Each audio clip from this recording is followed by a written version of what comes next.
Poor Dad. What the rich teach their kids about money that the poor and middle class do not. By Robert T. Kiyosaki. To parents everywhere, a child's first and most important teachers, and to all those who educate, influence, and lead by example. Acknowledgements. How does a person say thank you when there are so many people to thank? Obviously, this book is a thank you to my two fathers, who were powerful role models, and to my mom, who taught me love and kindness. The person most responsible for this book becoming a reality is my wife, Kim, my partner in marriage, business, and in life. She makes my life complete. Introduction. Rich Dad, Poor Dad. Having two dads offered me the choice of contrasting points of view, one of a rich man and one of a poor man. I had two fathers, a rich one and a poor one. One was highly educated and intelligent. He had a PhD and completed 4 years of undergraduate work in less than 2 years. He then went on to Stanford University, the University of Chicago, and Northwestern University to do his advanced studies, all on full financial scholarships. The other father never finished the 8th grade. Both men were successful in their careers, working hard all their lives. Both earned substantial incomes, yet one always struggled financially. The other would become one of the richest men in Hawaii. One died, leaving tens of millions of dollars to his family, charities, and his church. The other left bills to be paid. Both men were strong, charismatic, and influential. Both men offered me advice, but they did not advise the same things. Both men believed strongly in education, but did not recommend the same course of study. If I had had only one dad, I would have had to accept or reject his advice. Having two dads offered me the choice of contrasting points of view, one of a rich man and one of a poor man. Instead of simply accepting or rejecting one or the other, I found myself thinking more, comparing, and then choosing for myself. The problem was that the rich man was not rich yet, and the poor man was not yet poor. Both were just starting out on their careers, and both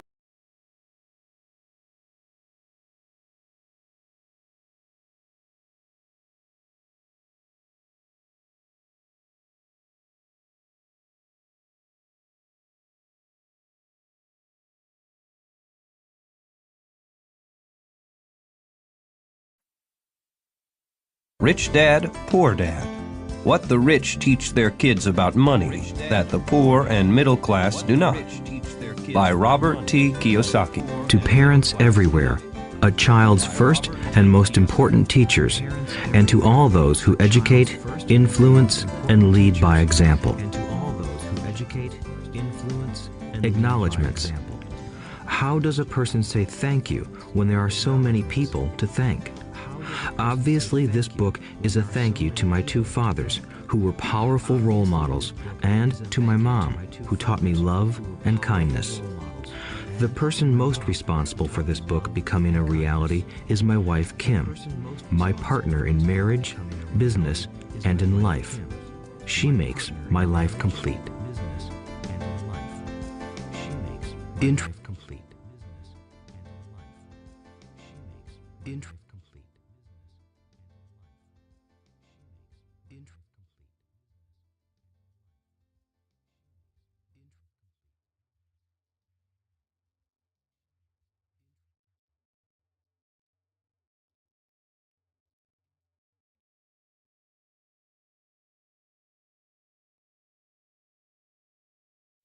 Sherlock Holmes, The Rediscovered Railway Mysteries and Other Stories, by John Taylor, read by Benedict Cumberbatch.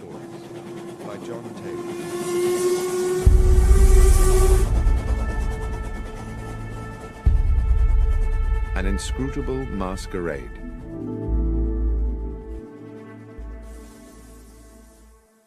In a drawer, In the bureau of an upstairs room of my current home, there is a locked cedarwood box, which I inherited as a youth from my grandfather. This is, one might say, my box of secrets. When I was young, it contained the treasures of boyhood, a catapult, a lump of beeswax, the carapace of a crab.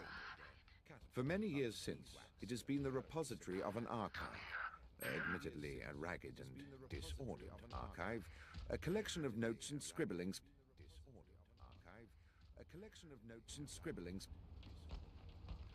Enemy spotted A. I'm out of here. Enemy spotted A. Spike down A. Spike spotted A. One enemy remaining. Spike down A. Spike spotted A. One enemy remaining. Spike down. I'm out of here. Spike spotted A. One enemy remaining. Spike down. I'm out of here. One enemy remaining. I'm out of here. Reloading. A bow and arrow is old-fashioned. Sometimes old ways are best. A bow and arrow is old-fashioned. Sometimes old ways are best. A bow and arrow is old-fashioned.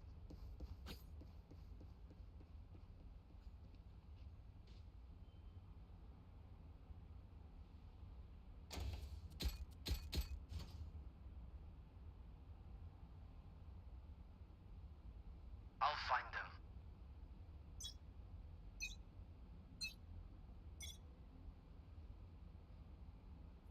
Right here. Rich Dad, Poor Dad. What the rich teach their kids about money that the poor and middle class do not. By Robert T. Kiyosaki. To parents everywhere, a child's first and most important teachers, and to all those who educate, influence, and lead by example. Acknowledgements. How does a person say thank you when there are so many people to thank? Obviously, this book is a thank you to my two fathers, who were powerful role models, and to my mom, who taught me love and kindness. The person most responsible for this book becoming a reality is my wife, Kim, my partner in marriage, business, and in life. She makes my life complete. Introduction. Rich Dad, Poor Dad. Having two dads offered me the choice of contrasting points of view, one of a rich man and one of a poor man. I had two fathers, a rich one and a poor one. One was highly educated and intelligent. He had a PhD and completed 4 years of undergraduate work in less than 2 years. He then went on to Stanford University, the University of Chicago, and Northwestern University to do his advanced studies, all on full financial scholarships. The other father never finished the 8th grade. Both men were successful in their careers, working hard all their lives. Both earned substantial incomes, yet one always struggled financially. The other would become one of the richest men in Hawaii. One died, leaving tens of millions of dollars to his family, charities, and his church. The other left bills to be paid. Both men were strong, charismatic, and influential. Both men offered me advice, but they did not advise the same things. Both men believed strongly in education, but did not recommend the same course of study. If I had had only one dad, I would have had to accept or reject his advice. Having two dads offered me the choice of contrasting points of view, one of a rich man and one of a poor man. Instead of simply accepting or rejecting one or the other, I found myself thinking more, comparing, and then choosing for myself. The problem was that the rich man was not rich yet, and the poor man was not yet poor. Both were just starting out on their careers, and both were struggling with money and families. But they had very different points of view about money. For example, one dad would say, "The love of money is the root of all evil." The other said, "The lack of money is the root of all evil." As a young boy, having two strong fathers, both influencing me, was difficult. I wanted to be a good son and listen, but the two fathers did not say the same things. The contrast in their points of view, particularly about money, was so extreme that I grew curious and intrigued. I began to start thinking for long periods of time about what each was saying. One enemy remaining. Much of my private time was spent reflecting, asking myself questions such as, why does he say that? And then asking the same question of the other dad's statement. It would have been much easier to simply say, yeah, he's right, I agree with that. Or to simply reject the point of view by saying, the old man doesn't know what he's talking about. Instead, having two dads whom I loved forced me to think and ultimately choose a way of thinking for myself. As a process, choosing for myself turned out to be much more valuable in the long run than simply accepting or rejecting a single point of view. One of the reasons the rich get richer, the poor get poorer, and the middle class struggles in debt is that the subject of money is taught at home, not in school. Most of us learn about money from our parents, so what can poor parents tell their child about money? They simply say, stay in school and study hard. The child may graduate with excellent grades, but with a poor person's financial programming and mindset. Sadly, money is not taught in schools. Schools focus on scholastic and professional skills, but not on financial skills. This explains how smart bankers, doctors, and accountants who earned excellent grades may struggle financially all of their lives. Our staggering national debt is due in large part to highly educated politicians and government officials making financial decisions with little or no training in the subject of money. Today, I often wonder what will soon happen when we have millions of people who need financial and medical assistance. They will be dependent upon their families or the government for financial support. What will happen when Medicare and Social Security run out of money? How will a nation survive if teaching children about money continues to be left to parents, most of whom will be, or already are, poor? Because I had two influential fathers, I learned from both of them. I had to think about each dad's advice, and in doing so, I gained valuable insight into the power and effect of one's thoughts on one's life. For example, one dad had a habit of saying, I can't afford it. The other dad forbade those words to be used. He insisted I ask, how can I afford it? One is a statement, and the other is a question. One lets you off the hook, and the other forces you to think. My soon-to-be rich dad would explain that by automatically saying the words, I can't afford it, your brain stops working. By asking the question, how can I afford it, your brain is put to work. He did not mean that you should buy everything you want. He was fanatical about exercising your mind, the most powerful computer in the world. He'd say, my brain gets stronger every day because I exercise it.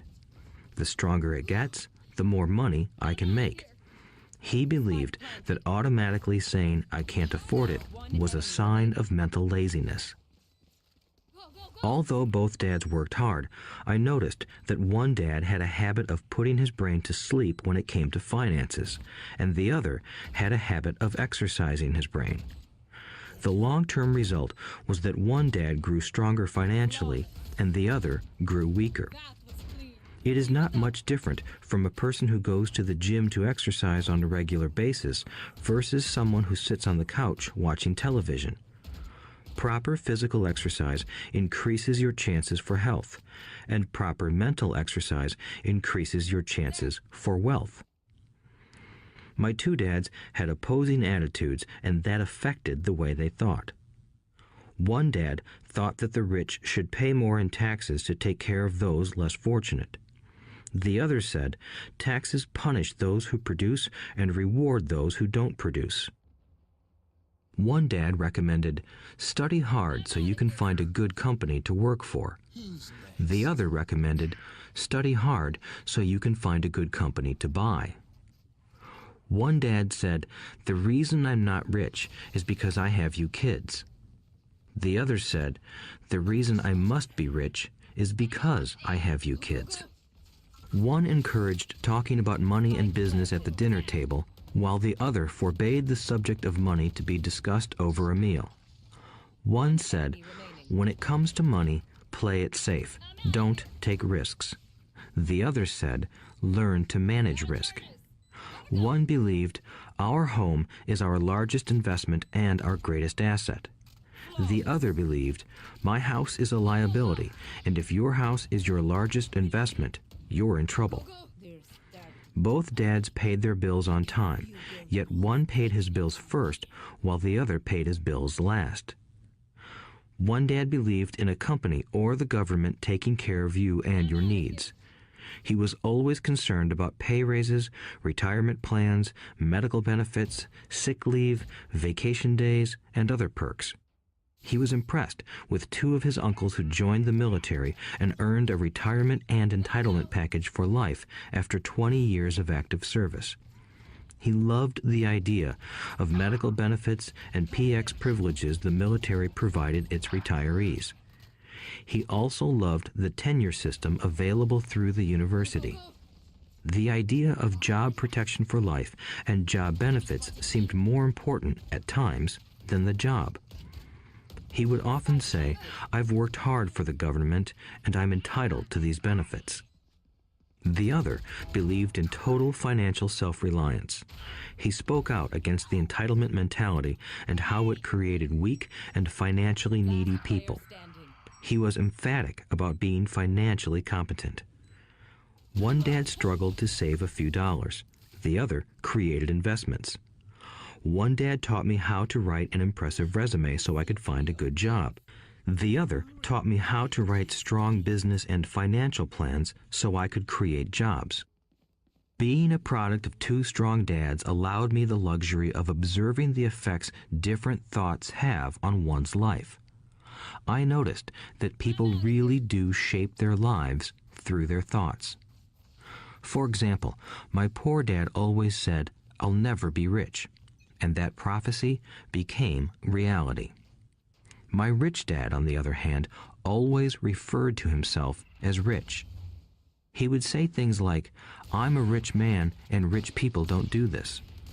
Even when he was flat broke after a major financial setback, he continued to refer to himself as a rich man. He would cover himself by saying, "There is a difference between being poor and being broke. Broke is temporary. Poor is eternal."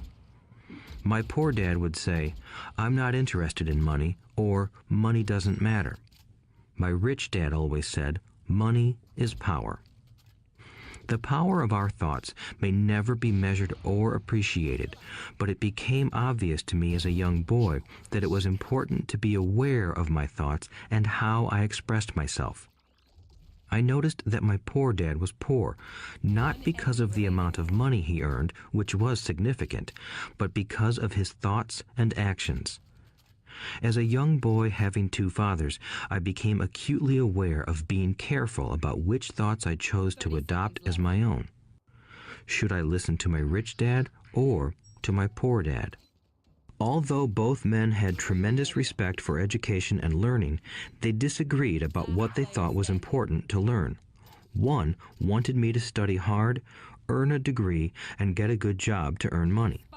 He wanted me to study to become a professional, an attorney or an accountant, and to go to business school for my MBA. The other encouraged me to study to be rich, to understand how money works, and to learn how to have it work for me. "I don't work for money," were words he would repeat over and over. "Money works for me." At the age of 9, I decided to listen to and learn from my rich dad about money.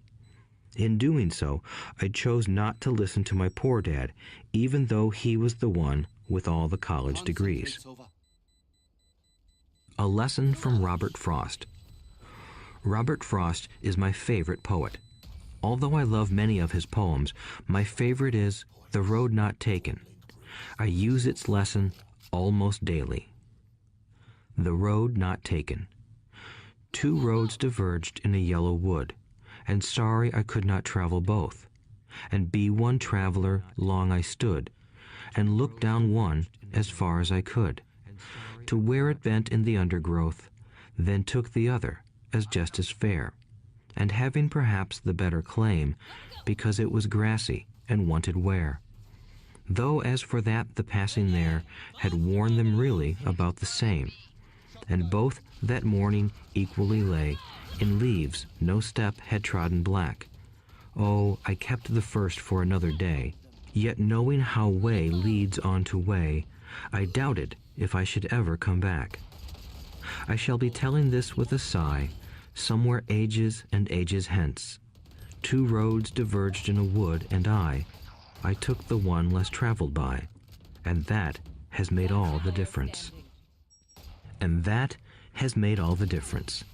Over the years, I have often reflected upon Robert Frost's poem. Choosing not to listen to my highly educated dad's advice and attitude about money was a painful decision, but it was a decision that shaped the rest of my life. Once I made up my mind about whom to listen to, my education about money began. My rich dad taught me over a period of 30 years until I was 39 years old. He stopped once he realized that I knew and fully understood what he had been trying to drum into my often thick skull. Money is one form of power, but what is more powerful is financial education.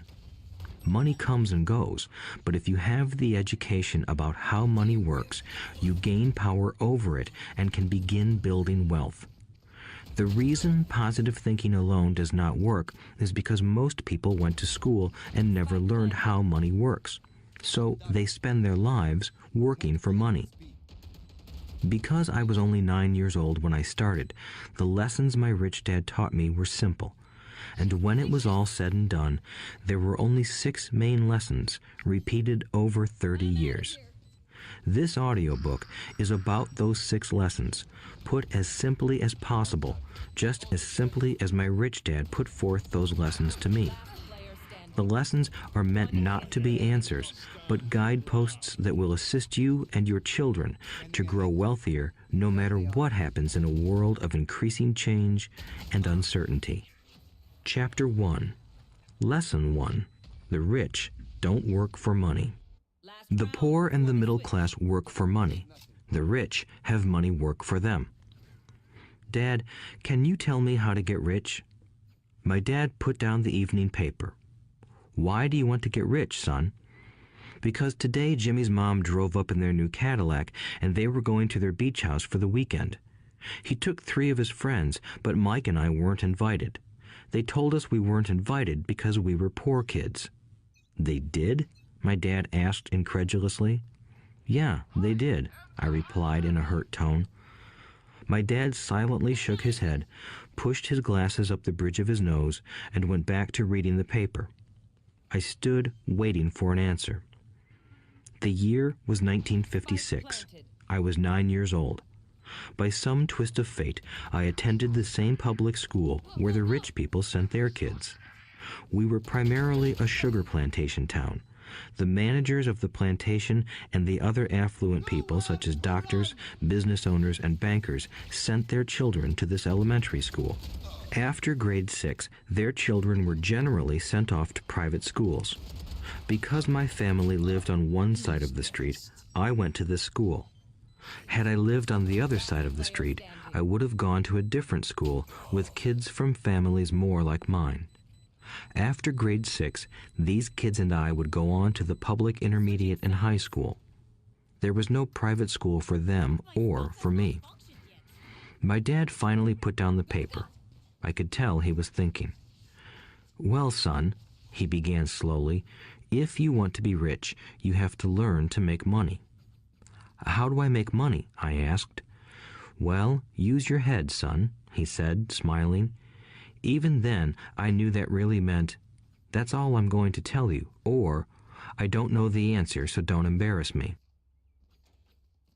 A partnership is formed. The next morning, I told my best friend, Mike, what my dad had said. As best as I could tell, Mike and I were the only poor kids in this school. Mike was also in this school by a twist of fate. Someone had drawn a jog in the line for the school district, and we wound up in school with the rich kids. We weren't really poor, but we felt as if we were because all the other boys had new baseball gloves, new bicycles, new everything. Mom and Dad provided us with the basics, like food and shelter and clothes, but that was about it. My dad used to say, if you want something, work for it. One enemy We remaining. wanted things, but there was not much work available for 9-year-old boys. So what do we do to make money? Mike asked. I don't know, I said, but do you want to be my partner? He agreed, and so on that Saturday morning, Mike became my first business partner. We spent all morning coming up with ideas on how to make money. Occasionally, we talked about all the cool guys at Jimmy's beach house having fun. It hurt a little, but that hurt was good, because it inspired us to keep thinking of a way to make money. Finally, that afternoon, a bolt of lightning struck. It was an idea Mike got from a science book he had read. Excitedly, we shook hands, and the partnership now had a business. For the next several weeks, Mike and I ran around our neighborhood, knocking on doors and asking our neighbors if they would save their toothpaste tubes for us. With puzzled looks, most adults consented with a smile. Some asked us what we were doing, to which we replied, "We can't tell you. It's a business secret." My mom grew distressed as the weeks wore on. We had selected a site next to her washing machine as the place we would stockpile our raw materials. In a brown cardboard box that at one time held ketchup bottles, our little pile of used toothpaste tubes began to grow. Finally, my mom put her foot down. The sight of her neighbor's messy, crumpled, used toothpaste tubes had gotten to her. "What are you boys doing?" she asked. "And I don't want to hear again that it's a business secret. Do something with this mess or I'm going to throw it out." Mike and I pleaded and begged, explaining that we would soon have enough and then we would begin production. We informed her that we were waiting on a couple of neighbors to finish their toothpaste so we could have their tubes. Mom granted us a 1-week extension. The date to begin production was moved up, and the pressure was on. My first partnership was already being threatened with an eviction notice by my own mom. It became Mike's job to tell the neighbors to quickly use up their toothpaste, saying their dentist wanted them to brush more often anyway. I began to put together the production line. One day, my dad drove up with a friend to see 2 9-year-old boys in the driveway with a production line operating at full speed. There was fine white powder everywhere. On a long table were small milk cartons from school, and our family's hibachi grill was glowing with red-hot coals at maximum heat. Dad walked up cautiously, having to park the car at the base of the driveway since the production line blocked the carport. As he and his friend got closer, they saw a steel pot sitting on top of the coals in which the toothpaste tubes were being melted down. In those days, toothpaste did not come in plastic tubes. The tubes were made of lead, so once the paint was burned off, the tubes were dropped in the small steel pot. They melted until they became liquid, and with my mom's pot holders, we poured the lead through a small hole in the top of the milk cartons. The milk cartons were filled with plaster of Paris. White powder was everywhere. In my haste, I had knocked the bag over, and the entire area looked like it had been hit by a snowstorm. The milk cartons were the outer containers for plaster of Paris molds. My dad and his friend watched as we carefully poured the molten lead through a small hole in the top of the plaster of Paris cube. "Careful," my dad said. I nodded without looking up. Finally, once the pouring was through, I put the steel pot down and smiled at my dad. "What are you boys doing?" he asked with a cautious smile. "We're doing what you told me to do. We're going to be rich," I said. "Yup," said Mike, grinning and nodding his head. "We're partners." "And what is in those plaster molds?" my dad asked. "Watch," I said. "This should be a good batch." With a small hammer, I tapped at the seal that divided the cube in half. Cautiously, I pulled up the top half of the plaster mold, and a lead nickel fell out. "Oh my God," my dad said, "you're casting nickels out of lead." "That's right," Mike said. "We're doing as you told us to do. We're making money." My dad's friend turned and burst into laughter. My dad smiled and shook his head. Along with a fire and a box of spent toothpaste tubes, in front of him were two little boys covered with white dust, smiling from ear to ear. He asked us to put everything down and sit with him on the front step of our house. With a smile, he gently explained what the word counterfeiting meant.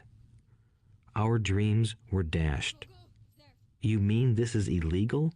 asked Mike in a quivering voice. "Let them go," my dad's friend said. "They might be developing a natural talent."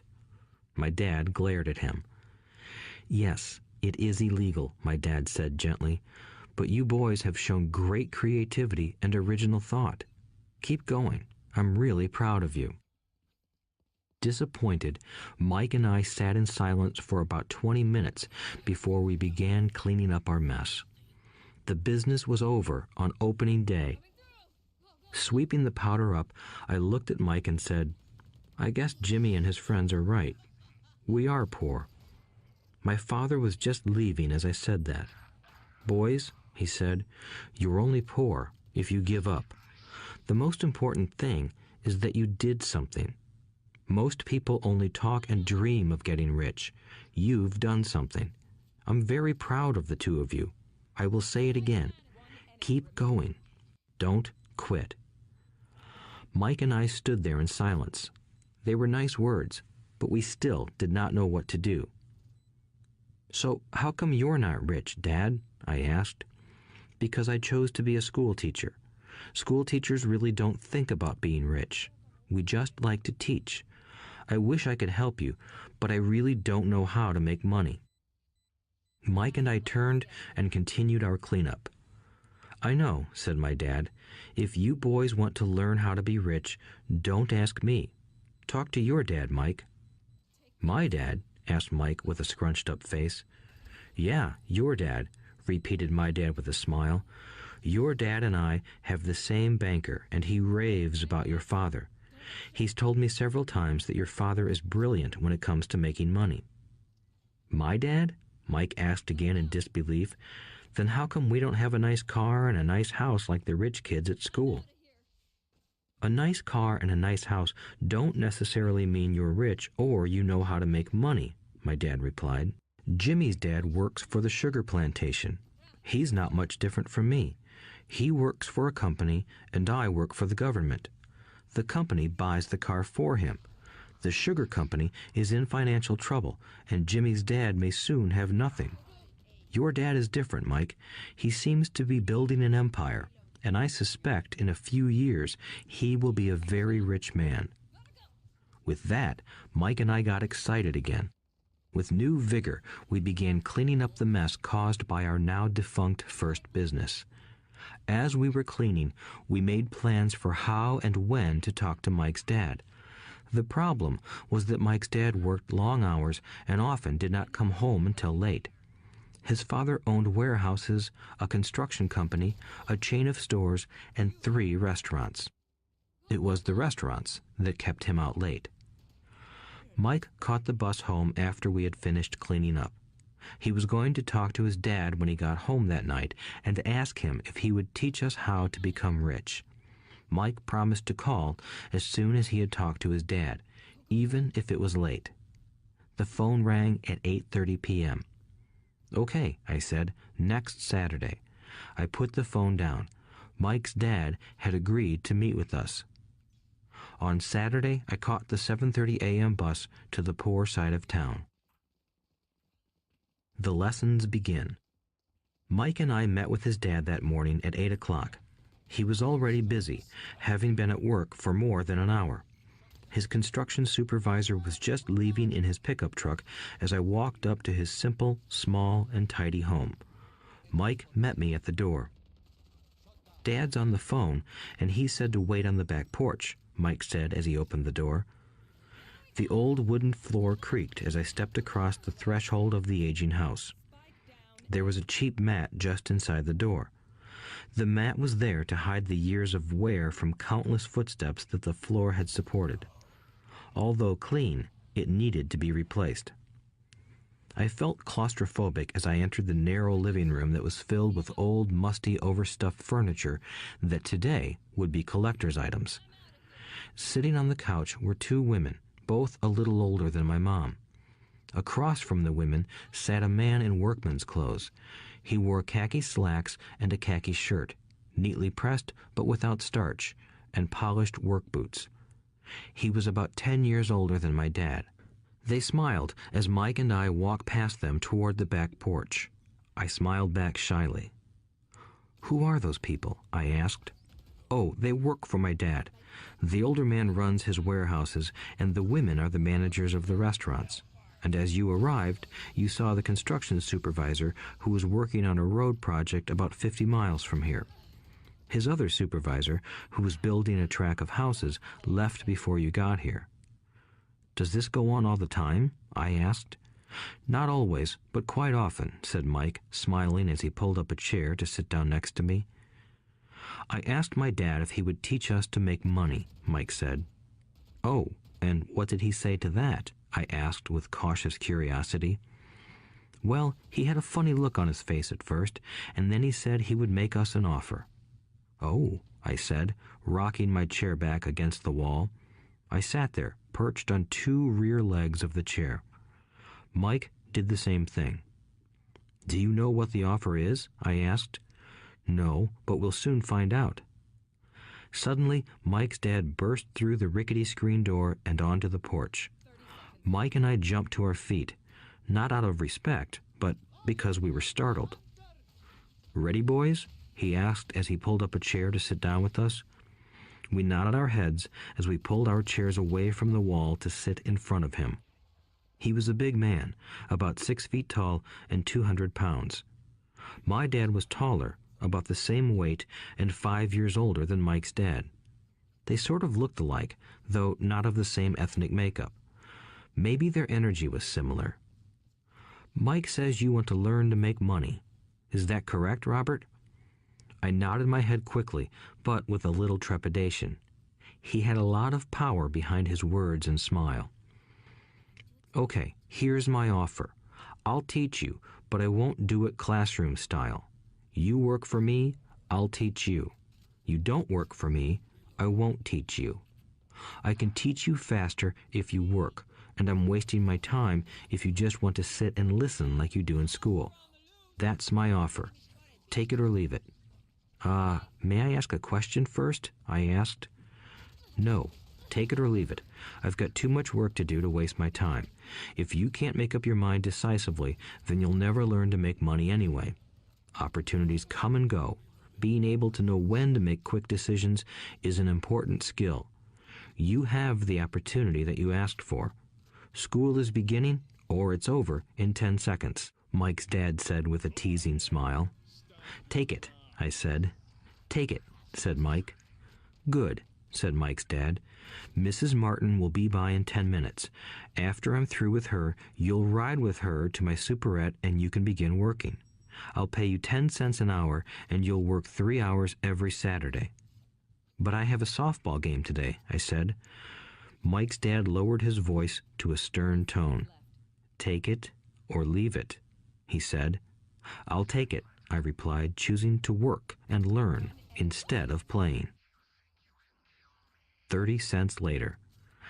By 9 a.m. that day, Mike and I were working for Mrs. Martin. She was a kind and patient woman.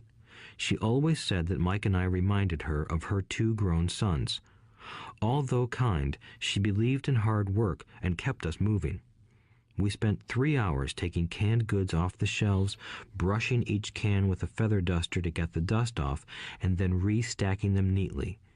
It was excruciatingly boring work.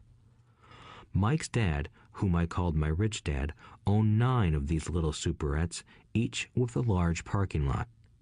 They were the early version of the 7-Eleven convenience stores, little neighborhood grocery stores where people bought items such as milk, bread, butter, and cigarettes. The problem was that this was Hawaii before air conditioning was widely used, and the stores could not close their doors because of the heat. On two sides of the store, the doors had to be wide open to the road and parking lot. Every time a car drove by or pulled into the parking lot, dust would swirl and settle in the store. We knew we had a job as long as there was no air conditioning. For 3 weeks, Mike and I reported to Mrs. Martin and worked our 3 hours. By noon, our work was over, and she dropped 3 little dimes in each of our hands. Now, even at the age of 9 in the mid-1950s, 30 cents was not too exciting. Comic books cost 10 cents back then, so I usually spent my money on comic books and went home. By Wednesday of the 4th week, I was ready to quit. I had agreed to work only because I wanted to learn to make money from Mike's dad, and now I was a slave for 10 cents an hour. On top of that, I had not seen Mike's dad since that first Saturday. "I'm quitting," I told Mike at lunchtime. School was boring, and now I did not even have my Saturdays to look forward to. But it was the 30 cents that really got to me. This time, Mike smiled. "What are you laughing at?" I asked with anger and frustration. "Dad said this would happen. He said to meet with him when you were ready to quit." "What?" I said indignantly. "He's been waiting for me to get fed up?" "Sort of," Mike said. "Dad's kind of different. He doesn't teach like your dad. Your mom and dad lecture a lot. My dad is quiet and a man of few words. You just wait till this Saturday. I'll tell him you're ready." "You mean I've been set up?" "No, not really. But maybe. Dad will explain on Saturday." Waiting in line on Saturday. I was ready to face Mike's dad. Even my real dad was angry with him. My real dad, the one I called the poor one, thought that my rich dad was violating child labor laws and should be investigated. My educated poor dad told me to demand what I deserve, at least 25 cents an hour. My poor dad told me that if I did not get a raise, I was to quit immediately. "You don't need that damn job anyway," said my poor dad with indignation. At 8 o'clock Saturday morning, I walked through the door of Mike's house when Mike's dad opened it. "Take a seat and wait in line," he said as I entered. He turned and disappeared into his little office next to a bedroom. I looked around the room and didn't see Mike anywhere. Feeling awkward, I cautiously sat down next to the same 2 women who were there 4 weeks earlier. They smiled and slid down the couch to make room for me. 45 minutes went by, and I was steaming. The 2 women had met with him and left 30 minutes earlier. An older gentleman was in there for 20 minutes and was also gone. The house was empty, and here I sat in a musty, dark living room on a beautiful, sunny Hawaiian day, waiting to talk to a cheapskate who exploited children. I could hear him rustling around the office, talking on the phone, and ignoring me. I was ready to walk out, but for some reason I stayed. Finally, 15 minutes later, at exactly 9 o'clock, Rich Dad walked out of his office, said nothing, and signaled with his hand for me to enter. "I understand you want a raise or you're going to quit," Rich Dad said as he swiveled in his office chair. "Well, you're not keeping your end of the bargain," I blurted out, nearly in tears. It was really frightening for me to confront a grown-up. "You said that you would teach me if I worked for you. Well, I've worked for you. I've worked hard. I've given up my baseball games to work for you, but you haven't kept your word, and you haven't taught me anything.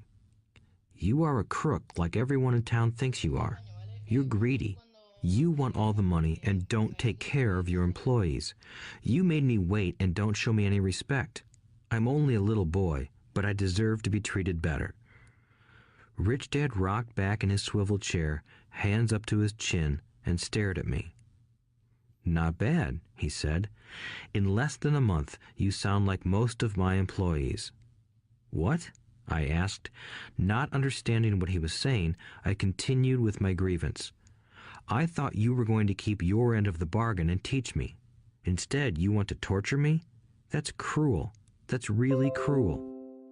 I am teaching you, Rich Dad said quietly. What have you taught me? Nothing, I said angrily. You haven't even talked to me once since I agreed to work for peanuts. 10 cents an hour. Ha! I should notify the government about you. We have child labor laws, you know. My dad works for the government, you know. Wow, said Rich Dad. Now you sound just like most of the people who used to work for me. People I've either fired or who have quit. So, what do you have to say? I demanded, feeling pretty brave for a little kid. You lied to me. I've worked for you, and you have not kept your word. You haven't taught me anything. How do you know that I've not taught you anything? Asked Rich Dad calmly. Well, you've never talked to me. I've worked for 3 weeks, and you have not taught me anything, I said with a pout. Does teaching mean talking or a lecture? Rich Dad asked. Well, yes, I replied. That's how they teach you in school, he said, smiling. But that is not how life teaches you, and I would say that life is the best teacher of all. Most of the time, life does not talk to you. It just sort of pushes you around. Each push is life saying, wake up, there's something I want you to learn. What is this man talking about? I asked myself silently. Life pushing me around was life talking to me? Now I knew I had to quit my job. I was talking to someone who needed to be locked up. If you learn life's lessons, you will do well. If not, life will just continue to push you around. People do 2 things. Some just let life push them around. Others get angry and push back. But they push back against their boss, or their job, or their husband or wife. They do not know it's life that's pushing. I had no idea what he was talking about. Life pushes all of us around. Some people give up and others fight. A few learn the lesson and move on. They welcome life pushing them around. To these few people, it means they need and want to learn something. They learn and move on. Most quit, and a few, like you, fight. Rich Dad stood and shut the creaky old wooden window that needed repair. If you learn this lesson, you will grow into a wise, wealthy, and happy young man. If you don't, you will spend your life blaming a job, low pay, or your boss for your problems. You'll live life always hoping for that big break that will solve all your money problems. Rich Dad looked over at me to see if I was still listening. His eyes met mine. We stared at each other, communicating through our eyes. Finally, I looked away once I had absorbed his message. I knew he was right. I was blaming him, and I did ask to learn. I was fighting. Rich Dad continued. Or, if you are the kind of person who has no guts, you just give up every time life pushes you. If you are that kind of person, you'll live all your life playing it safe, doing the right things, saving yourself for some event that never happens. Then you die a boring old man. You'll have lots of friends who really like you because you were such a nice, hard-working guy. But the truth is that you let life push you into submission. Deep down, you were terrified of taking risks. You really wanted to win, but the fear of losing was greater than the excitement of winning. Deep inside, you and only you will know you didn't go for it. You chose to play it safe. Our eyes met again. You've been pushing me around? I asked. Some people might say that, smiled Rich Dad. I would say that I just gave you a taste of life. What taste of life? I asked, still angry, but now curious and ready to learn. You boys are the first people that have ever asked me to teach them how to make money. I have more than 150 employees, and not one of them has asked me what I know about money. They ask me for a job and a paycheck, but never to teach them about money. So most will spend the best years of their lives working for money, not really understanding what it is they are working for. I sat there listening intently. So when Mike told me you wanted to learn how to make money, I decided to design a course that mirrored real life. I could talk until I was blue in the face, but you wouldn't hear a thing. So I decided to let life push you around a bit so you could hear me. That's why I only paid you 10 cents. So what is the lesson I learned from working for only 10 cents an hour, I asked. That you're cheap and exploit your workers? Rich Dad rocked back and laughed heartily. Finally, he said, "You'd best change your point of view. Stop blaming me and thinking I'm the problem. If you think I'm the problem, then you have to change me. If you realize that you're the problem, then you can change yourself, learn something, and grow wiser." Most people want everyone else in the world to change but themselves. Let me tell you, it's easier to change yourself than everyone else. "I don't understand," I said. "Don't blame me for your problems," Rich Dad said, growing impatient. "But you only pay me 10 cents. "So what are you learning?" Rich Dad asked, smiling. "That you're cheap," I said with a sly grin. "See, you think I'm the problem," said Rich Dad. "But you are." "Well, keep that attitude and you'll learn nothing. Keep the attitude that I'm the problem, and what choices do you have?" "Well, if you don't pay me more or show me more respect and teach me, I'll quit." "Well put," Rich Dad said, "and that's exactly what most people do. They quit and go looking for another job, a better opportunity and higher pay, actually thinking that this will solve the problem.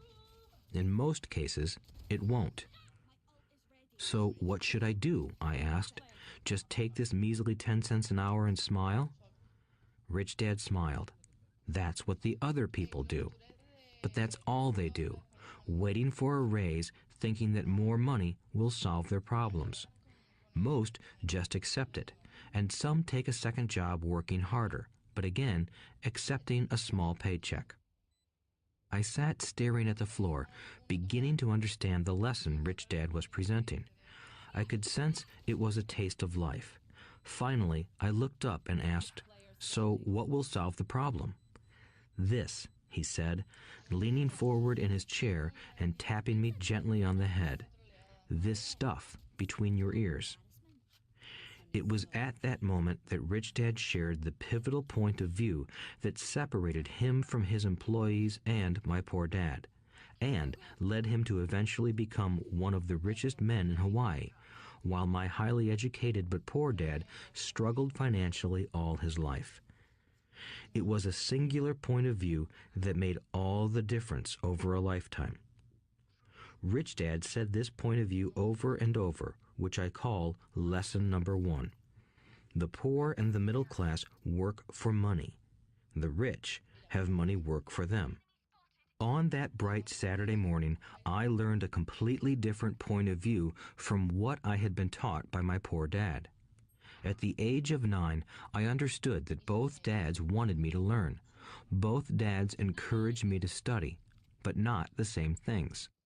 My highly educated dad recommended that I do what he did.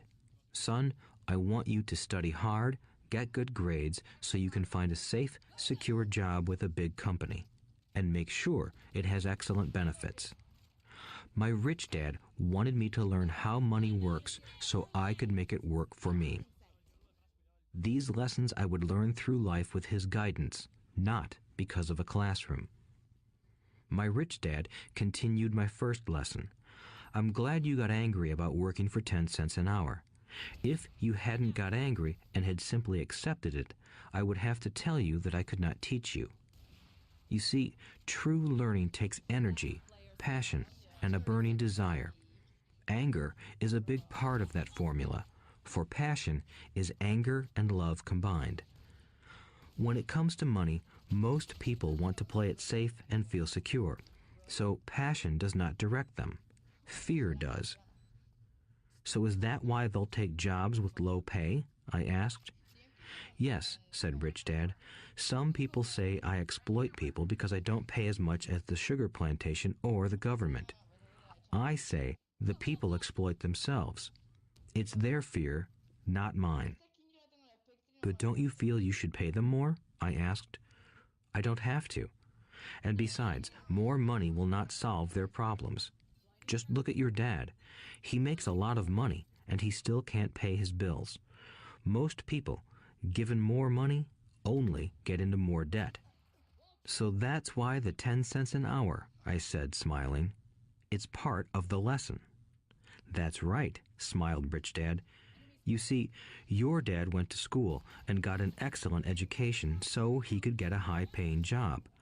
But he still has money problems because he never learned anything about money in school. On top of that, he believes in working for money. And you don't? I asked. No, not really, said Rich Dad. If you want to learn to work for money, then stay in school. That is a great place to learn to do that. But if you want to learn how to have money work for you, then I will teach you that. But only if you want to learn. Wouldn't everyone want to learn that? I asked. No, said Rich Dad, simply because it's easier to learn to work for money, especially if fear is your primary emotion when the subject of money is discussed. I don't understand, I said with a frown. Don't worry about that for now. Just know that it's fear that keeps most people working at a job. The fear of not paying their bills, the fear of being fired, the fear of not having enough money, and the fear of starting over. That's the price of studying to learn a profession or trade and then working for money. Most people become a slave to money and then get angry at their boss. Learning to have money work for you is a completely different course of study? I asked. Absolutely, Rich Dad answered. Absolutely. We sat in the silence on that beautiful Hawaiian Saturday morning. My friends had just started their Little League baseball game, but for some reason I was now thankful I had decided to work for 10 cents an hour. I sensed that I was about to learn something my friends wouldn't learn in school. Ready to learn? Asked Rich Dad. Absolutely, I said with a grin. I have kept my promise. I've been teaching you from afar, my Rich Dad said. At 9 years old, you've gotten a taste of what it feels like to work for money. Just multiply your last month by 50 years, and you will have an idea of what most people spend their life doing. I don't understand, I said. How did you feel waiting in line to see me, once to get hired and once to ask for more money? Terrible, I said. If you choose to work for money, that is what life will be like, said Rich Dad. And how did you feel when Mrs. Martin dropped 3 dimes in your hand for 3 hours of work? I felt like it wasn't enough. It seemed like nothing. I was disappointed, I said. And that is how most employees feel when they look at their paychecks, especially after all the tax and other deductions are taken out. At least you got 100%. You mean most workers don't get paid everything? I asked with amazement. Heavens no, said Rich Dad. The government always takes its share first. How do they do that? I asked. Taxes, said Rich Dad. You're taxed when you earn. You're taxed when you spend. You're taxed when you save. You're taxed when you die. Why do people let the government do that to them? The rich don't, said Rich Dad with a smile. The poor and the middle class do. I'll bet you that I earn more than your dad, yet he pays more in taxes. How can that be? I asked. At my age, that made no sense to me. Why would someone let the government do that to them? Rich Dad rocked slowly and silently in his chair, just looking at me. Ready to learn? He asked. I nodded my head slowly. As I said, there is a lot to learn. Learning how to have money work for you is a lifetime study. Most people go to college for 4 years and their education ends. I already know that my study of money will continue over my lifetime, simply because the more I find out I need to know. Most people never study the subject. They go to work, get their paycheck, balance their checkbooks, and that's it. Then they wonder why they have money problems. They think that more money will solve the problem and don't realize that it's their lack of financial education that is the problem. So my dad has tax problems because he doesn't understand money? I asked, confused. Look, said Rich Dad, taxes are just one small section on learning how to have money work for you. Today, I just wanted to find out if you still have the passion to learn about money. Most people don't. They want to go to school, learn a profession, have fun at their work, and earn lots of money. One day they wake up with big money problems, and then they can't stop working. That's the price of only knowing how to work for money instead of studying how to have money work for you. So, do you still have the passion to learn? Asked Rich Dad. I nodded my head. Good, said Rich Dad. Now get back to work. This time, I will pay you nothing. What? I asked in amazement. You heard me. Nothing. You will work the same 3 hours every Saturday, but this time you will not be paid 10 cents per hour. You said you wanted to learn to not work for money, so I'm not going to pay you anything. I couldn't believe what I was hearing. I've already had this conversation with Mike, and he's already working, dusting and stacking canned goods for free. You better hurry and get back there. That's not fair, I shouted. You've got to pay something. You said you wanted to learn. If you don't learn this now, you'll grow up to be like the two women and the older man sitting in my living room, working for money and hoping I don't fire them. Or, like your dad, earning lots of money only to be in debt up to his eyeballs, hoping more money will solve the problem. If that's what you want, I'll go back to our original deal of 10 cents an hour. Or you can do what most adults do. Complain that there is not enough pay, quit, and go looking for another job. But what do I do? I asked. Rich Dad tapped me on the head. Use this, he said. If you use it well, you will soon thank me for giving you an opportunity, and you will grow into a rich man. I stood there, still not believing what a raw deal I was handed.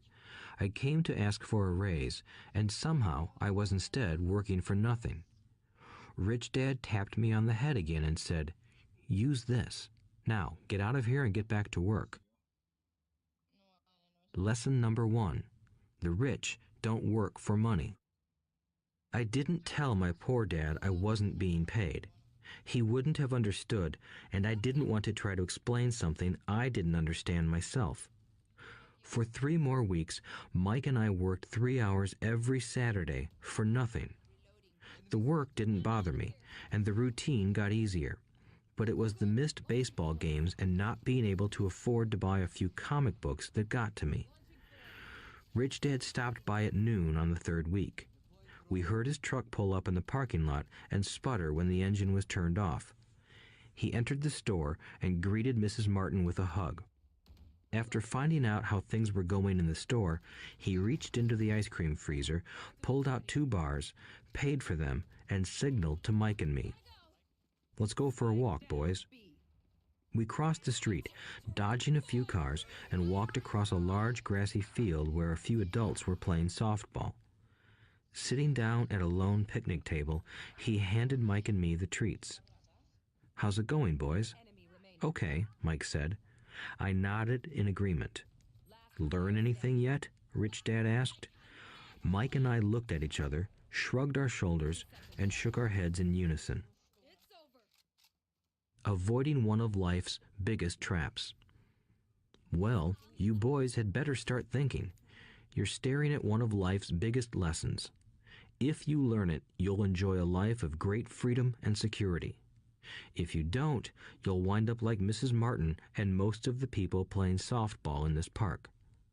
They work very hard for little money, clinging to the illusion of job security and looking forward to a 3-week vacation each year and maybe a skimpy pension after 45 years of service. If that excites you, I'll give you a raise to 25 cents an hour. But these are good, hard-working people. Are you making fun of them? I demanded. A smile came over Rich Dad's face. Mrs. Martin is like a mother to me. I would never be that cruel. I may sound unkind because I'm doing my best to point something out to the two of you. I want to expand your point of view so you can see something most people never have the benefit of seeing because their vision is too narrow.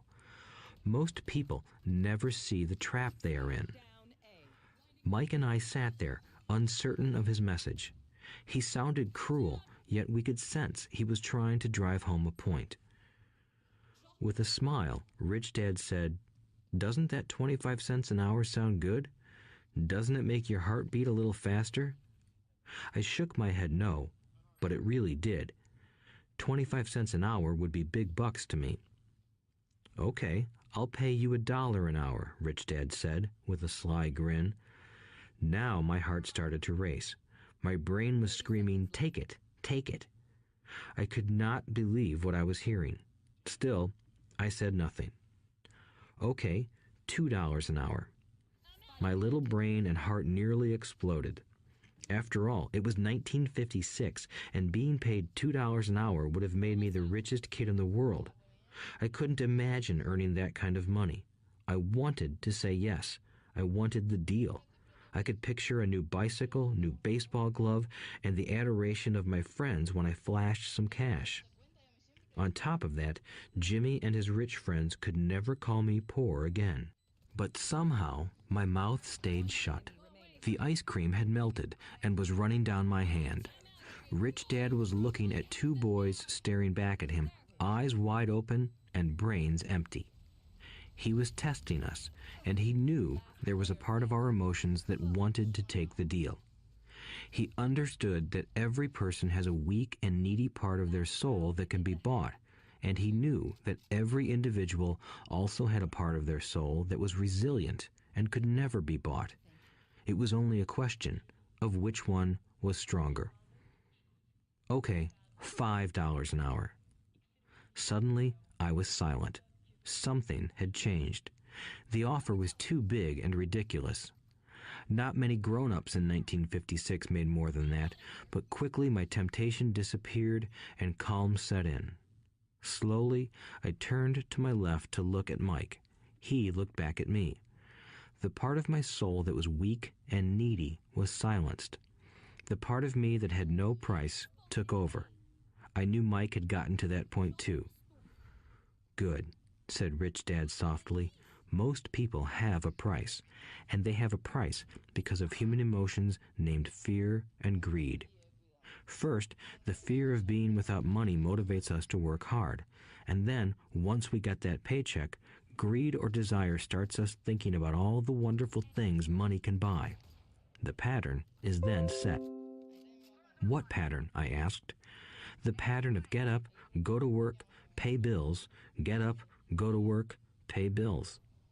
People's lives are forever controlled by two emotions, fear and greed. Offer them more money, and they continue the cycle by increasing their spending. This is what I call the rat race. "There is another way?" Mike asked. "Yes," said Rich Dad slowly, "but only a few people find it." "And what is that way?" Mike asked.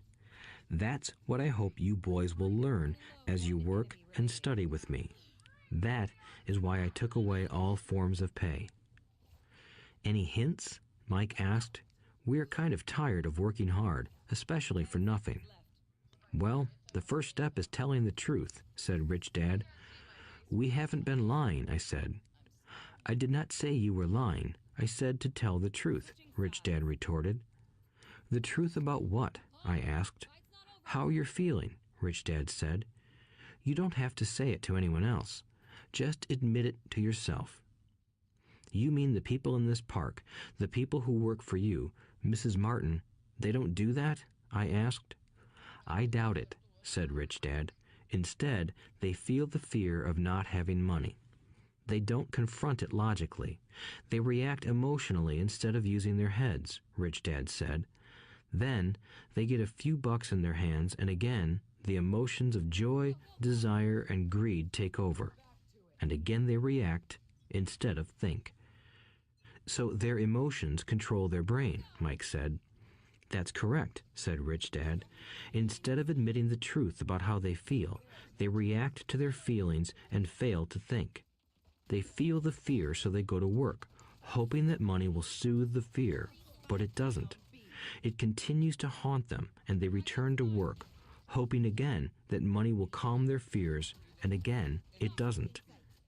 Fear keeps them in this trap of working, earning money, working, earning money, hoping the fear will go away. But every day they get up, and that old fear wakes up with them. For millions of people, that old fear keeps them awake all night, causing a night of turmoil and worry. So they get up and go to work, hoping that a paycheck will kill that fear gnawing at their souls. Money is running their lives, and they refuse to tell the truth about that. Money is in control of their emotions and their souls. Rich Dad sat quietly, letting his words sink in. Mike and I had heard what he said, but didn't understand fully what he was talking about. I just knew that I often wondered why grown-ups hurried off to work. It did not seem like much fun, and they never looked that happy, but something kept them going. Realizing we had absorbed as much as possible of what he was talking about, Rich Dad said, "I want you boys to avoid that trap. That is really what I want to teach you. Not just to be rich, because being rich does not solve the problem." "It doesn't?" I asked, surprised. "No, it doesn't." Let me explain the other emotion, desire. Some call it greed, but I prefer desire. It's perfectly normal to desire something better, prettier, more fun, or exciting. So people also work for money because of desire. They desire money for the joy they think it can buy. But the joy that money brings is often short-lived, and they soon need more money for more joy, more pleasure, more comfort, and more security. So they keep working, thinking money will soothe their souls that are troubled by fear and desire. But money can't do that. "Even rich people do this?" Mike asked. "Rich people included," said Rich Dad. "In fact, the reason many rich people are rich isn't because of desire, but because of fear. They believe that money can eliminate the fear of being poor, so they amass tons of it, only to find the fear gets worse. Now they fear losing the money. I have friends who keep working even though they have plenty. I know people who have millions who are more afraid now than when they were poor. They're terrified of losing it all. The fears that drove them to get rich got worse. That weak and needy part of their soul is actually screaming louder. They don't want to lose the big houses, the cars, and the high life money has bought them. They worry about what their friends would say if they lost all their money. Many are emotionally desperate and neurotic, although they look rich and have more money. "So is a poor man happier?" I asked. "No, I don't think so," replied Rich Dad. "The avoidance of money is just as psychotic as being attached to money." As if on cue, the town derelict went past our table, stopping by the large rubbish can and rummaging around in it. The three of us watched him with great interest, when before we probably would have just ignored him. Rich Dad pulled $1 out of his wallet and gestured to the older man. Seeing the money, the derelict came over immediately, took the bill, thanked Rich Dad profusely, and hurried off, ecstatic with his good fortune. "He's not much different from most of my employees," said Rich Dad. "I've met so many people who say, 'Oh, I'm not interested in money,' yet they'll work at a job for 8 hours a day. That's a denial of truth. If they weren't interested in money, then why are they working? That kind of thinking is probably more psychotic than a person who hoards money." As I sat there listening to my Rich Dad, my mind flashed back to the countless times my own dad said, "I'm not interested in money." He said those words often. He also covered himself by always saying, "I work because I love my job." "So, what do we do?" I asked. Not work for money until all traces of fear and greed are gone? No, that would be a waste of time, said Rich Dad. Emotions are what make us human. The word emotion stands for energy in motion. Be truthful about your emotions and use your mind and emotions in your favor, not against yourself. Whoa, said Mike. Don't worry about what I just said. It will make more sense in years to come. Just be an observer, not a reactor to your emotions. Most people do not know that it's their emotions that are doing the thinking. Your emotions are your emotions, but you have got to learn to do your own thinking. Can you give me an example? I asked. Sure, replied Rich Dad. When a person says, I need to find a job, it's most likely an emotion doing the thinking. Fear of not having money generates that thought. But people do need money if they have bills to pay, I said. Sure they do, smiled Rich Dad. All I'm saying is that it's fear that is all too often doing the thinking. I don't understand, said Mike. For example, said Rich Dad, if the fear of not having enough money arises, instead of immediately running out to get a job, they instead might ask themselves this question. Will a job be the best solution to this fear over the long run? In my opinion, the answer is no. A job is really a short-term solution to a long-term problem. But my dad is always saying, stay in school and get good grades so you can find a safe, secure job, I interjected, somewhat confused. Yes, I understand he says that, said Rich Dad, smiling. Most people recommend that, and it's a good path for most people. But people make that recommendation primarily out of fear. You mean my dad says that because he's afraid? Yes, said Rich Dad. He's terrified that you won't earn enough money and won't fit into society. Don't get me wrong. He loves you and wants the best for you. I, too, believe an education and a job are important, but it won't handle the fear. You see, that same fear that makes him get up in the morning to earn a few bucks is the fear that is causing him to be so fanatical about your going to school. So what do you recommend? I asked. I want to teach you to master the power of money instead of being afraid of it. They don't teach that in school, and if you don't learn it, you become a slave to money. It was finally making sense. He wanted us to widen our views and to see what the Mrs. Martins of this world couldn't see. He used examples that sounded cruel at the time, but I've never forgotten them. My vision widened that day, and I began to see the trap that lay ahead for most people. You see, we're all employees ultimately. We just work at different levels, said Rich Dad. I just want you boys to have a chance to avoid the trap caused by those two emotions, fear and desire. Use them in your favor, not against you. That's what I want to teach you. I'm not interested in just teaching you to make a pile of money. That won't handle the fear or desire. If you don't first handle fear and desire, and you get rich, you'll only be a highly paid slave. So how do we avoid the trap? I asked. The main cause of poverty or financial struggle is fear and ignorance, not the economy or the government or the rich. It's self-inflicted fear and ignorance that keep people trapped. So you boys go to school and get your college degrees, and I'll teach you how to stay out of the trap. The pieces of the puzzle were appearing. My highly educated dad had a great education and a great career, but school never told him how to handle money or his fear of it. It became clear that I could learn different and important things from two fathers. So you've been talking about the fear of not having money. How does the desire for money affect our thinking? Mike asked. How did you feel when I tempted you with a pay raise? Did you notice your desires rising? We nodded our heads. By not giving in to your emotions, you were able to delay your reactions and think. That is important.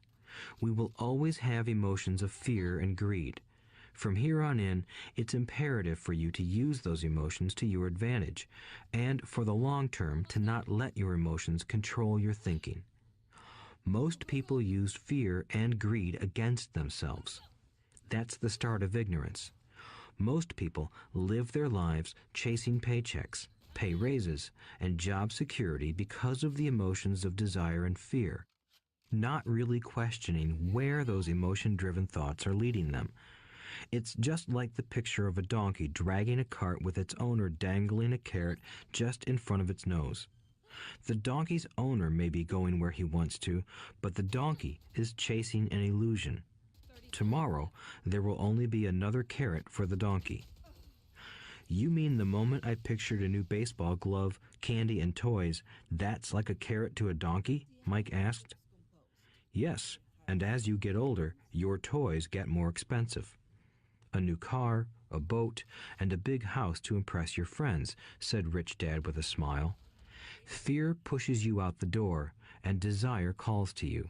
That's the trap. So what's the answer? Mike asked. What intensifies fear and desire is ignorance. That is why rich people with lots of money often have more fear the richer they get. Money is the carrot, the illusion. If the donkey could see the whole picture, it might rethink its choice to chase the carrot. Rich Dad went on to explain that a human's life is a struggle between ignorance and illumination. He explained that once a person stops searching for information and self-knowledge, ignorance sets in. That struggle is a moment-to-moment decision to learn to open or close one's mind. Look, school is very important. You go to school to learn a skill or profession to become a contributing member of society. Every culture needs teachers, doctors, mechanics, artists, cooks, business people, police officers, firefighters, and soldiers. Schools train them so society can thrive and flourish, said Rich Dad. Unfortunately, for many people, school is the end, not the beginning. There was a long silence. Rich Dad was smiling. I didn't comprehend everything he said that day, but as with most great teachers, his words continued to teach for years. I've been a little cruel today, said Rich Dad, but I want you to always remember this talk. I want you to always think of Mrs. Martin, and I want you always to remember that donkey. Never forget that fear and desire can lead you into life's biggest trap if you are not aware of them controlling your thinking. To spend your life living in fear, never exploring your dreams, is cruel. To work hard for money, thinking that it will buy you things that will make you happy, is also cruel. To wake up in the middle of the night terrified about paying bills is a horrible way to live. To live a life dictated by the size of a paycheck is not really living a life. Thinking that a job makes you secure is lying to yourself. That's cruel, and that's the trap I want you to avoid. I've seen how money runs people's lives. Don't let that happen to you. Please, don't let money run your life. A softball rolled under our table. Rich Dad picked it up and threw it back. So what does ignorance have to do with greed and fear? I asked. Because it is ignorance about money that causes so much greed and fear, said Rich Dad. Let me give you some examples. A doctor, wanting more money to better provide for his family, raises his fees. By raising his fees, it makes healthcare more expensive for everyone. It hurts the poor people the most, so they have worse health than those with money. Because the doctors raise their fees, the attorneys raise their fees. Because the attorneys' fees have gone up, school teachers want a raise, which raises our taxes, and on and on and on. Soon, there will be such a horrifying gap between the rich and the poor that chaos will break out and another great civilization will collapse. History proves that great civilizations collapse when the gap between the haves and have-nots is too great. Sadly, America is on that same course because we haven't learned from history. We only memorize historical dates and names, not the lesson. Aren't prices supposed to go up? I asked. In an educated society with a well-run government, prices should actually come down. Of course, that is often only true in theory. Prices go up because of greed and fear caused by ignorance. If schools taught people about money, there would be more money and lower prices. But schools focus only on teaching people to work for money, not how to harness money's power. But don't we have business schools? Mike asked. And haven't you encouraged me to go for my MBA? Yes, said Rich Dad, but all too often business schools train employees to become sophisticated bean counters. Heaven forbid a bean counter takes over a business. All they do is look at the numbers, fire people, and kill the business. I know this because I hire bean counters. All they think about is cutting costs and raising prices, which cause more problems. Bean counting is important. I wish more people knew it, but it, too, is not the whole picture, added Rich Dad angrily. So, is there an answer? Asked Mike. Yes, said Rich Dad. Learn to use your emotions to think, not think with your emotions. When you boys mastered your emotions by agreeing to work for free, I knew there was hope. When you again resisted your emotions when I tempted you with more money, you were again learning to think in spite of being emotionally charged. That's the first step. Why is that step so important? I asked. Well, that's up to you to find out. If you want to learn, I'll take you boys into the briar patch, a place almost everyone else avoids. If you go with me, you'll let go of the idea of working for money and instead learn to have money work for you. And what will we get if we go with you? What if we agree to learn from you? What will we get? I asked.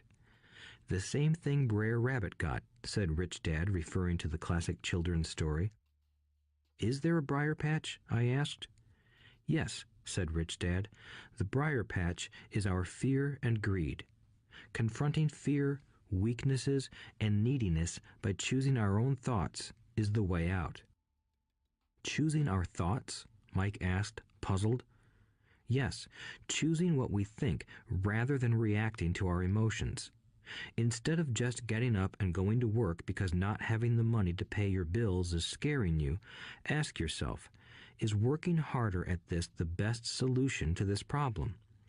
Most people are too afraid to rationally think things through and instead run out the door to a job they hate. The tar baby is in control. That's what I mean by choosing your thoughts. And how do we do that? Mike asked. That's what I will teach you. I'll teach you to have a choice of thoughts rather than a knee-jerk reaction, like gulping down your morning coffee and running out the door. Remember what I said before.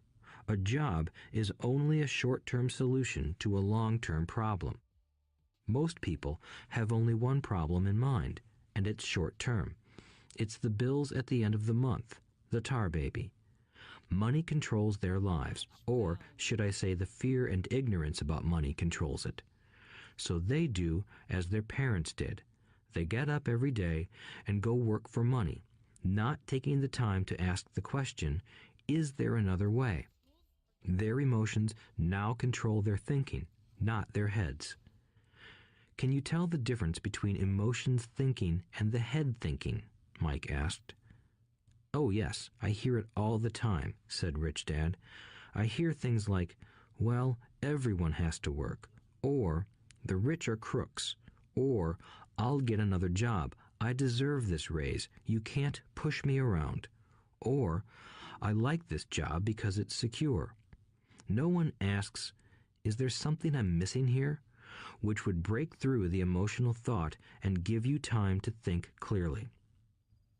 As we headed back to the store, Rich Dad explained that the rich really did make money. They did not work for it.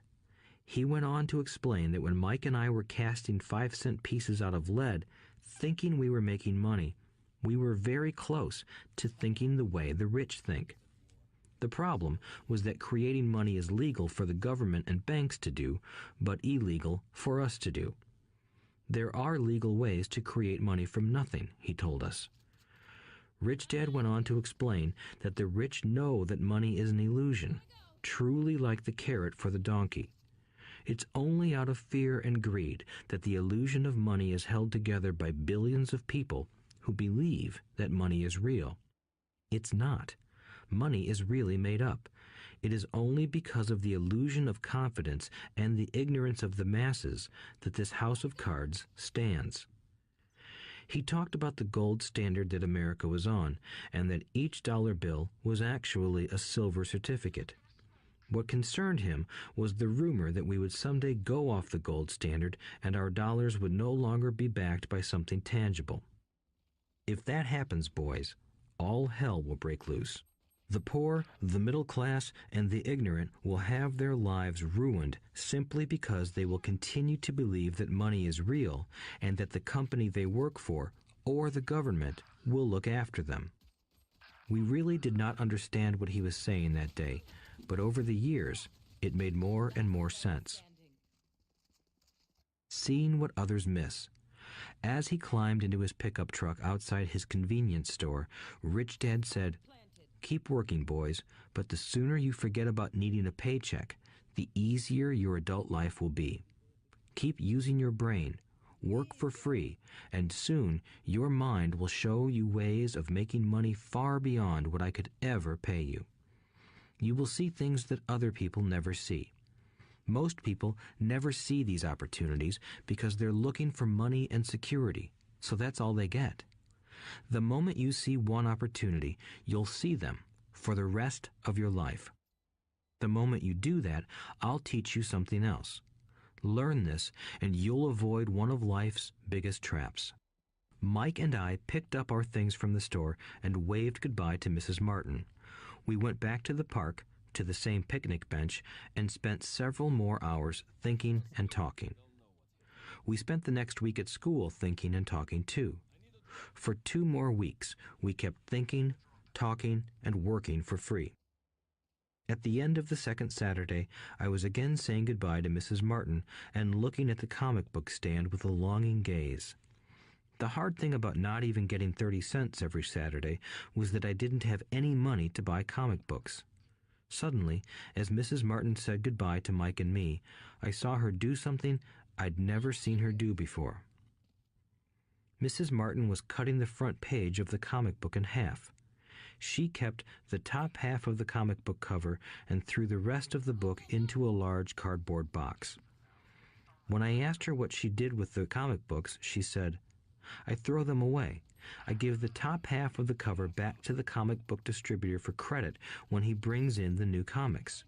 He's coming in an hour." Mike and I waited for an hour. Soon the distributor arrived, and I asked him if we could have the comic books.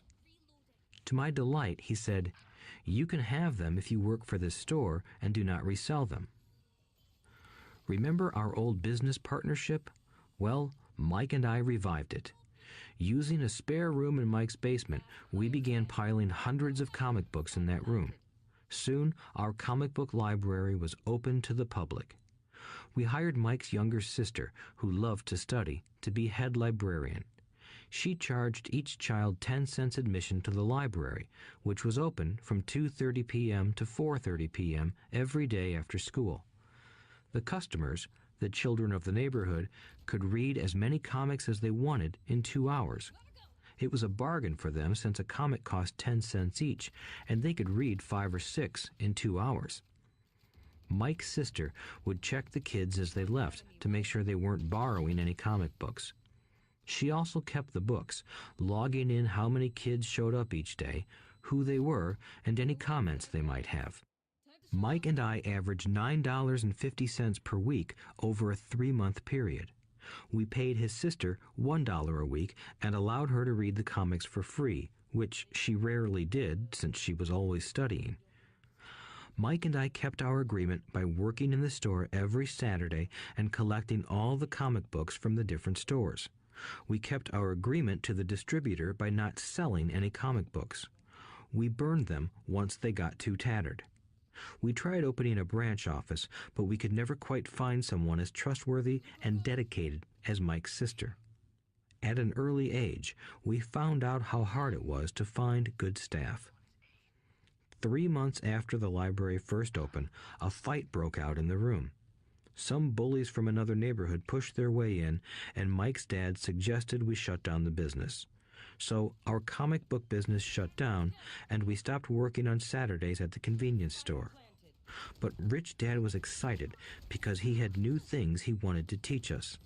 He was happy because we had learned our first lessons so well. We learned to make money work for us. By not getting paid for our work at the store, we were forced to use our imaginations to identify an opportunity to make money. By starting our own business, the comic book library, we were in control of our own finances, not dependent on an employer. The best part was that our business generated money for us even when we weren't physically there. Our money worked for us. Instead of paying us money, Rich Dad had given us so much more. Chapter 2, Lesson 2. Why teach financial literacy? It's not how much money you make, it's how much money you keep. In 1990, Mike took over his father's empire and is, in fact, doing a better job than his dad did. We see each other once or twice a year on the golf course. He and his wife are wealthier than you can imagine. Rich Dad's empire is in great hands, and Mike is now grooming his son to take his place, as his dad had groomed us. In 1994, I retired at the age of 47, and my wife Kim was 37. Retirement does not mean not working.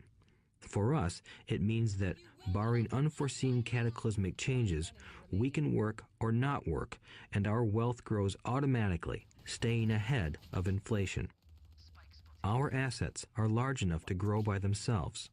It's like planting a tree. You water it for years, and then one day it doesn't need you anymore. Its roots are implanted deep enough. Then the tree provides shade for your enjoyment. Mike chose to run the empire, and I chose to retire. Whenever I speak to groups of people, they often ask what I would recommend that they do. How do I get started? Is there a book you would recommend? What should I do to prepare my children? What is your secret to success? How do I make millions? Whenever I hear one of these questions, I'm reminded of the following story. The richest businessmen. In 1923, a group of our greatest leaders and richest businessmen held a meeting at the Edgewater Beach Hotel in Chicago.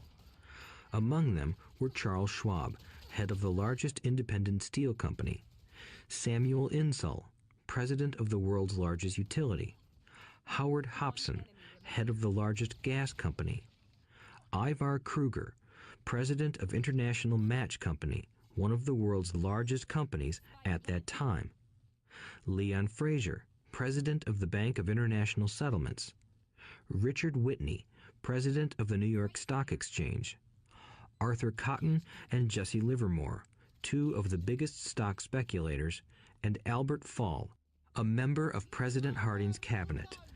25 years later, 9 of these titans ended their lives as follows. Schwab died penniless after living for 5 years on borrowed money. Insull died broke in a foreign land, and Kruger and Cotton also died broke. Hobson went insane. Whitney and Albert Fall were released from prison, and Fraser and Livermore committed suicide. I doubt if anyone can say what really happened to these men. If you look at the date, 1923, it was just before the 1929 market crash and the Great Depression, which I suspect had a great impact on these men and their lives. The point is this. Today, we live in times of greater and faster change than these men did. I suspect there will be many booms and busts in the coming years that will parallel the ups and downs these men faced. I am concerned that too many people are too focused on money and not on their greatest wealth, their education. If people are prepared to be flexible, keep an open mind, and learn, they will grow richer and richer despite tough changes. If they think money will solve problems, they will have a rough ride. Intelligence solves problems and produces money. Money without financial intelligence is money soon gone. Most people fail to realize that in life, it's not how much money you make, it's how much money you keep. We've all heard stories of lottery winners who are poor, then suddenly rich, and then poor again.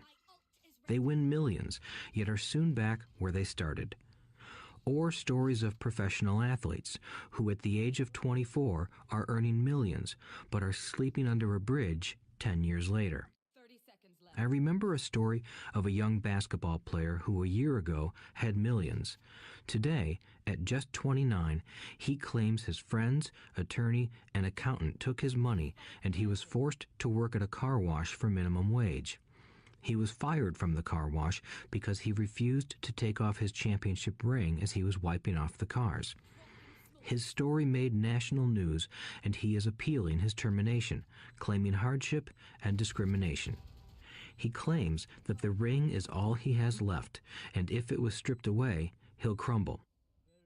I know so many people who became instant millionaires, and while I am glad some people have become richer and richer, I caution them that in the long run, it's not how much money you make, it's how much you keep and how many generations you keep it.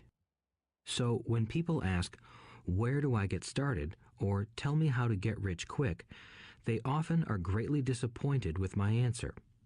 I simply say to them what my rich dad said to me when I was a little kid. If you want to be rich, you need to be financially literate. That idea was drummed into my head every time we were together. As I said, my educated dad stressed the importance of reading books, while my rich dad stressed the need to master financial literacy. If you are going to build the Empire State Building, the first thing you need to do is dig a deep hole and pour a strong foundation. If you are going to build a home in the suburbs, all you need to do is pour a 6-inch slab of concrete. Most people, in their drive to get rich, are trying to build an Empire State Building on a 6-inch slab. Our school system, created in the agrarian age, still believes in homes with no foundation. Dirt floors are still the rage. So kids graduate from school with virtually no financial foundation. One day, sleepless and deep in debt in suburbia, living the American dream, they decide that the answer to their financial problems is to find a way to get rich quick. Construction on the skyscraper begins. It goes up quickly, and soon, instead of the Empire State Building, we have the Leaning Tower of suburbia. The sleepless nights return. As for Mike and me in our adult years, both of our choices were possible because we were taught to pour a strong financial foundation when we were just kids. Accounting is possibly the most confusing, boring subject in the world, but if you want to be rich long term, it could be the most important subject. For Rich Dad, the question was how to take a boring and confusing subject and teach it to kids. The answer he found was to make it simple by teaching it in pictures. My rich dad poured a strong financial foundation for Mike and me. Since we were just kids, he created a simple way to teach us. For years, he only drew pictures and used few words. Mike and I understood the simple drawings, the jargon, the movement of money, and then in later years, Rich Dad began adding numbers. Today, Mike has gone on to master much more complex and sophisticated accounting analysis because he had to in order to run his empire. I am not as sophisticated because my empire is smaller, yet we come from the same simple foundation. Over the following pages, we will discuss those same simple line drawings Mike's dad created for us. Though basic, those drawings helped guide two little boys in building great sums of wealth on a solid and deep foundation. Rule number 1. You must know the difference between an asset and a liability, and buy assets. If you want to be rich, this is all you need to know. It is rule number 1. It is the only rule. This may sound absurdly simple, But most people have no idea how profound this rule is. Most people struggle financially because they do not know the difference between an asset and a liability. Rich people acquire assets. The poor and middle class acquire liabilities that they think are assets, said Rich Dad. When Rich Dad explained this to Mike and me, we thought he was kidding. Here we were, nearly teenagers, and waiting for the secret to getting rich, and this was his answer. It was so simple that we stopped for a long time to think about it. "What is an asset?" asked Mike. "Don't worry right now," said Rich Dad. "Just let the idea sink in. If you can comprehend the simplicity, your life will have a plan and be financially easy. It is simple. That is why the idea is missed." "You mean all we need to know is what an asset is, acquire them, and we'll be rich?" I asked. Rich Dad nodded his head. "It's that simple." "If it's that simple, how come everyone is not rich?" I asked. Rich Dad smiled. "Because people do not know the difference between an asset and a liability." I remember asking, how could adults be so misguided? If it is that simple, if it is that important, why would everyone not want to find out? It took Rich Dad only a few minutes to explain what assets and liabilities were. As an adult, I have difficulty explaining it to other adults. The simplicity of the idea escapes them because they have been educated differently. They were taught by other educated professionals, such as bankers, accountants, real estate agents, financial planners, and so forth. The difficulty comes in asking adults to unlearn or become children again. An intelligent adult often feels it is demeaning to pay attention to simplistic definitions. Rich Dad believed in the KISS principle. Keep it simple, stupid, or keep it super simple. So he kept it simple for us, and that made our financial foundation strong. So what causes the confusion? How could something so simple be so screwed up? Why would someone buy an asset that was really a liability?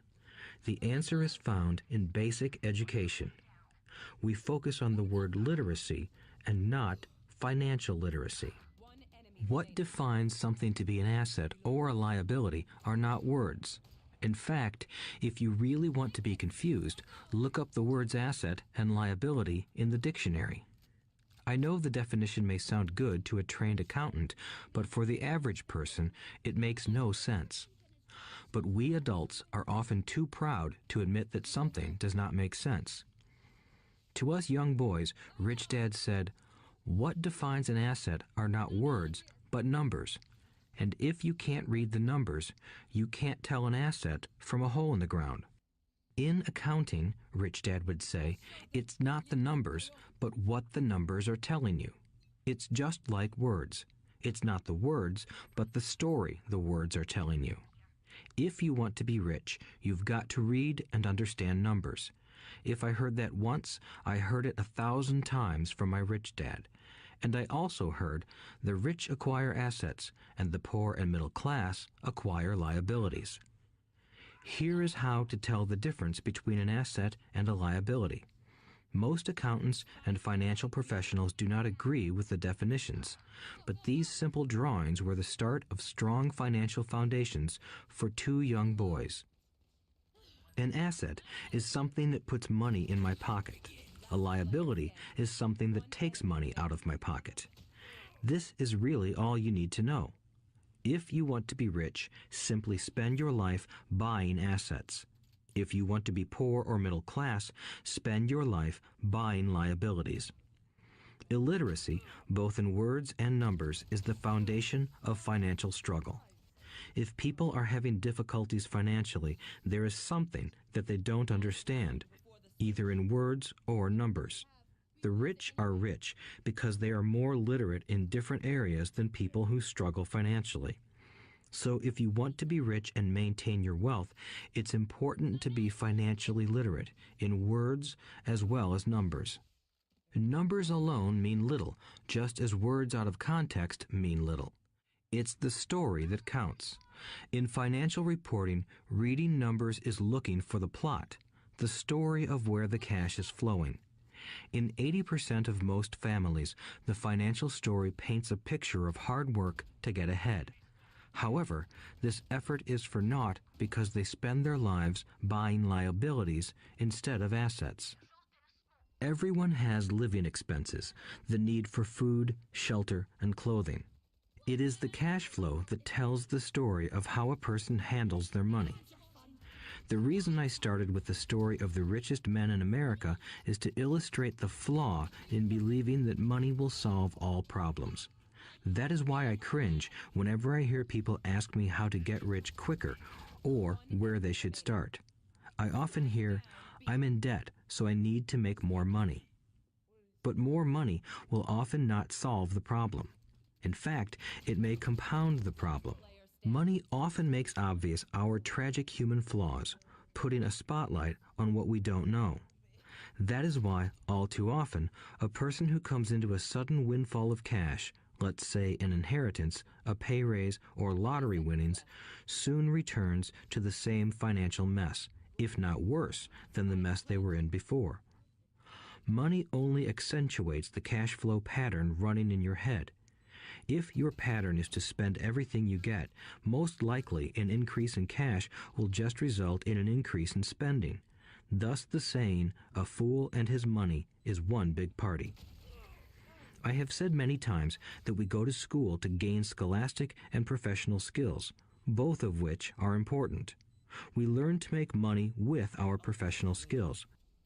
In the 1960s, when I was in high school, if someone did well academically, people assumed this bright student would go on to be a medical doctor because it was the profession with the promise of the greatest financial reward. Today, doctors face financial challenges I wouldn't wish on my worst enemy. Insurance companies taking control of the business, managed health care, government intervention, and malpractice suits. Today, kids want to be famous athletes, movie stars, rock stars, beauty queens, or CEOs because that is where the fame, money, and prestige are. That is the reason it is so hard to motivate kids in school today. They know that professional success is no longer solely linked to academic success, as it once was.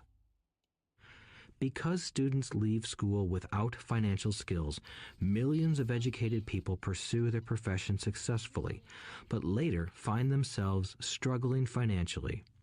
They work harder, but don't get ahead. What is missing from their education is not how to make money, but how to manage money. It's called financial aptitude, what you do with the money once you make it, how to keep people from taking it from you, how to keep it longer, and how to make that money work hard for you.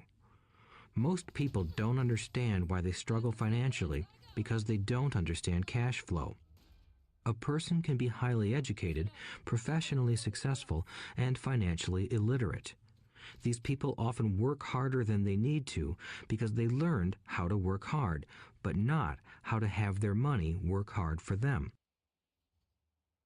The story of how the quest for a financial dream turns into a financial nightmare. The classic story of hardworking people has set a pattern. Recently married, the happy, highly educated young couple moves into one of their cramped, rented apartments. Immediately, they realize that they are saving money because two can live as cheaply as one. The problem is the apartment is cramped. They decide to save money to buy their dream home so they can have kids. They now have two incomes, and they begin to focus on their careers. Their incomes begin to increase. As their incomes go up, their expenses go up as well. The number one expense for most people is taxes. Many people think it's income tax, but for most Americans, their highest tax is Social Security.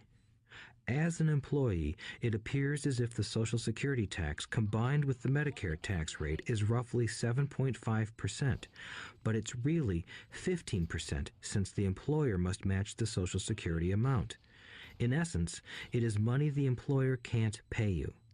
On top of that, you still have to pay income tax on the amount deducted from your wages for Social Security tax. Income you never received because it went directly to Social Security through withholding.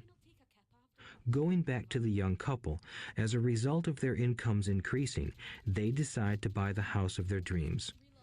Once in their house, they have a new tax, called property tax.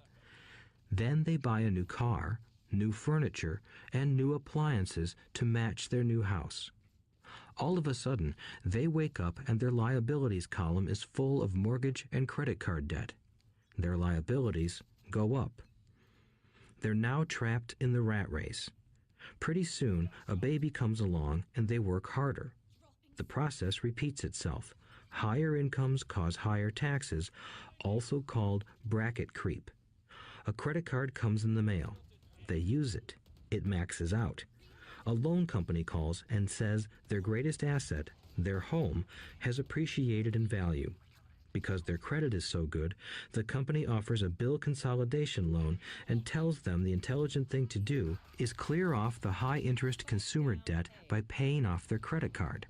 And besides, interest on their home is a tax deduction. They go for it and pay off those high-interest credit cards. They breathe a sigh of relief. Their credit cards are paid off. They've now folded their consumer debt into their home mortgage. Their payments go down because they extend their debt over 30 years. It is the smart thing to do. Their neighbor calls to invite them to go shopping. The Memorial Day sale is on. They promise themselves they'll just window shop, but they take a credit card, just in case. I run into this young couple all the time. Their names change, but their financial dilemma is the same. They come to one of my talks to hear what I have to say. They ask me, "Can you tell us how to make more money?" They don't understand that their trouble is really how they choose to spend the money they do have. It is caused by financial illiteracy and not understanding the difference between an asset and a liability. More money seldom solves someone's money problems. Intelligence solves problems. There is a saying a friend of mine says over and over to people in debt. If you find you have dug yourself into a hole, stop digging. As a child, my dad often told us that the Japanese were aware of 3 powers: the power of the sword, the jewel, and the mirror. The sword symbolizes the power of weapons. America has spent trillions of dollars on weapons, and because of this, is a powerful military presence in the world.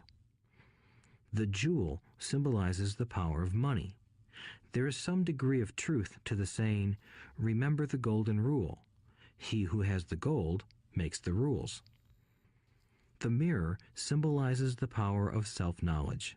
This self-knowledge, according to Japanese legend, was the most treasured of